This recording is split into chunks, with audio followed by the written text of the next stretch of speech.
آیت نمبر 279 اور 80 کا ترجمہ کریں گے، بڑی توجہ سے سماعت فرمانا۔ سبحان اللہ۔ اللہ رب العالمین نے ارشاد فرمایا پچھلی آیت کریمہ میں، یا ایمان والو اللہ سے ڈرو اور چھوڑ دو جو سود کا مال باقی رہ گیا ہے، اگر تم سچے دل سے ایمان رکھتے ہو۔ لیکن جو تم نے لے لیا وہ لے لیے، اب اگر اللہ کا ڈر ہے، ایمان لائے ہو، مسلمان ہوئے ہو، تو پھر جو سود کا پیسہ باقی ہے اصل مال لے لو، باقی چھوڑ دو۔ فَإِن لَمْ تَفْعَلُوا فَأْذَنُوا، اور اگر تم نے ایسا نہ کیا تو اعلان جنگ سن لو اللہ تعالیٰ اور اس کے رسول کی طرف سے، اور اگر تم توبہ کر لو تو تمہیں مل جائے گا اصل مال، نہ تم ظلم کیا کرو اور نہ تم پر ظلم کیا جائے گا۔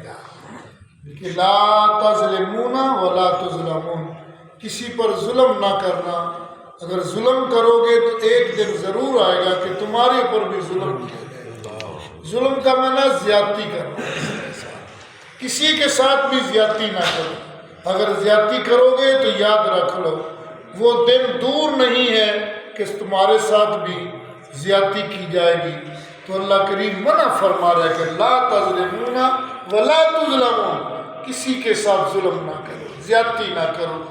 ان وَإِن كَانَ ذُو عُسْرَةٍ، اور اگر مقروض تنگ دست ہے، اگر کسی کو قرضہ دے دے تو دیکھو ہماری زندگی کے طریقہ کار، ہماری زندگی کو گزارنے کا طریقہ اللہ میں کیسے بتا رہا ہے۔ سبحان اللہ، سبحان اللہ۔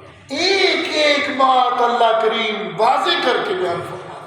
آپ اگر کسی کو پیسے دے دیتے ہو، تنگ قرضہ دے دیتے ہو، اب اس کے بارے میں شرع کیا حکم ہے اللہ کریم نے وہ بھی قرآن پاک میں بیان۔ سبحان اللہ۔ ایک تو یہاں سے یہ ثابت ہوتا ہے کہ بھائی کوئی غریب ہو، تنگ دست ہو، تو اس کو سود نہ دو، قرضہ دے دو۔ اللہ نے تمہیں دیا ہے تو اس کو قرضے کی صورت میں دے دو۔ اب آگے قرضے کی قسمیں، سبحان اللہ، اگلی آیت کریمہ میں اللہ کریم نے ہمارے جو لین دین کا معاملہ ہے نا، اس پر اتنی وضاحت کے ساتھ گفتگو کی۔ مفسرین کرام نے اگلی آیت میں سنیں گے تو انشاءاللہ زندگی میں یہ آیت کریمہ جس بندے نے یاد کر لی، کبھی وہ مال کے والے سے دھوکہ نہیں کھائے گا، کبھی وہ پریشان نہیں ہوگا۔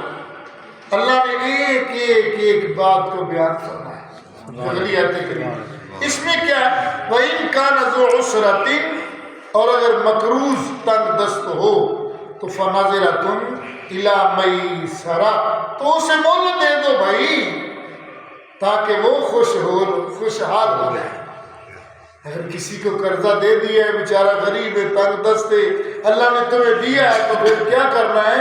پھر اس کو تنگ نہیں کرنا ہے، اس کو مہلت دے دینی ہے۔ اور اگلی بات سننا ذرا، سبحان اللہ، وَأَن تَصَدَّقُوا خَيْرٌ لَكُمْ، اگر تم قرضہ معاف کر دو تو تمہارے لیے بڑا ہی چنگا ہے۔ سبحان اللہ۔ اگر تم اس کو معاف کر دو، 1000-2000 روپے لے لیے اس نے، بیچارہ تنگ دستی ہے، اس کو پہلے تو مہلت دو بھائی تھوڑی سی، کہ چلو جب ہو جائیں گے قرضے حسنہ بھی دے دینا۔ تو اگر یہ بھی نہیں ہے، آپ اندازہ لگا سکتے ہیں کیسے حالات دور دور نظر نہیں آ رہے، بیچارہ بہت تنگ دست ہے، عیالدار بھی ہے، بچے بھی ہے، بیوی بھی ہے، مکان بھی کرائے پہ لیا ہوا ہے، کوئی کام کاج بھی اتنا زیادہ نہیں چلتا، تو پھر اس کو معاف کر دو۔ ان کنتم تعلمون، اس لیے کہ اگر تم جانتے ہو یہ تمہارے لیے بہت ہی بہتر ہے۔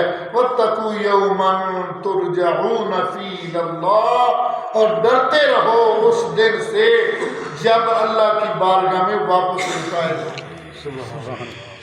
یہاں سے یہ عقیدہ اور ایمان مضبوط ہونا چاہیے کہ ہم یوں ہی نہیں چھوڑ دیں گے، ہمیں یوں ہی نہیں چھوڑا جائے گا۔ ہم لاوارث نہیں ہیں، کہ ہم ایسی پتنگ نہیں ہیں کہ جس کی ڈور کسی کے ہاتھ میں نہ ہو، جو مرضی لوٹ لے، نہ ہماری رسی، ہماری ڈور ہمارے اللہ کے ہاتھ میں۔ ہم لاوارث نہیں ہیں، ہم ایسی پتنگ نہیں ہیں کہ جس کی کوئی رسی نہ ہو، جدھر مرضی چلی جائے، نہیں، ہماری ڈور، ہماری رسی ہمارے اللہ کے ہاتھ میں ہے۔ اور اللہ کریم نے وہی فرمایا کہ ایمان والو اللہ کی رسی کو مضبوطی سے تھامو، سبحان اللہ، اللہ کی رسی کو مضبوطی کے ساتھ تھام لو، تو ہم لوارث نہیں ہیں، ہمارا اللہ ہے، ہمارا نگہبان ہے، ہمارا محافظ ہے، ہمارا وہ مالک ہے، وہ رازق ہے، بھائی ہمارا ہے، بے شک، ہم لاوارث نہیں ہیں۔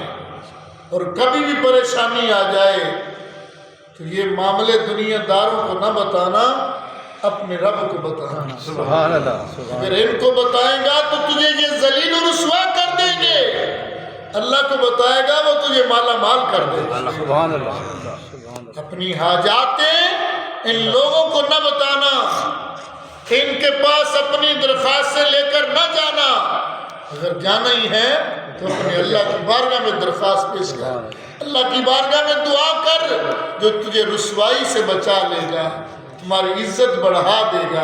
اللہ کریم نے فرمایا کہ ڈرتے رہو اس دن سے کہ لٹائے جاؤ گے جس میں اللہ کی طرف ثم توفا کل نفس ما کسبت وہم لا یظلمون، ہوئے ہوئے، اور پھر پورا پورا دے دیا جائے گا ہر نفس کو، ہر جان کو جو اس نے کمایا ہے، اور کسی پر زیادتی نہیں کی جائے گی، ظلم نہیں کیا جائے گا، جو بیجا ہے وہی اٹھائے گا۔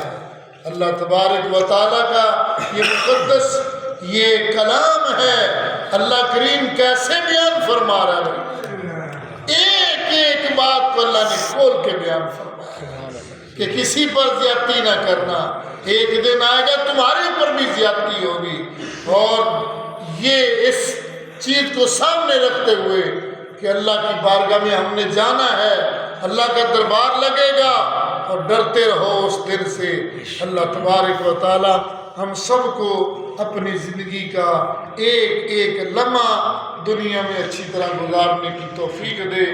یہ اگلی آیت یہ تقریباً قرآن کریم کی سب سے بڑی آیت کریمہ، مکمل پورے قرآن پاک کی سب سے بڑی آیت کریمہ یہ ہے، اور انشاءاللہ اس کا ہم کل ترجمہ کریں گے، اور کوشش فرمانا کہ اس کو بڑی توجہ سے سننا، زندگی گزارنے کے طریقے سلیقے اللہ کریم نے بیان فرمائے۔ سبحان اللہ۔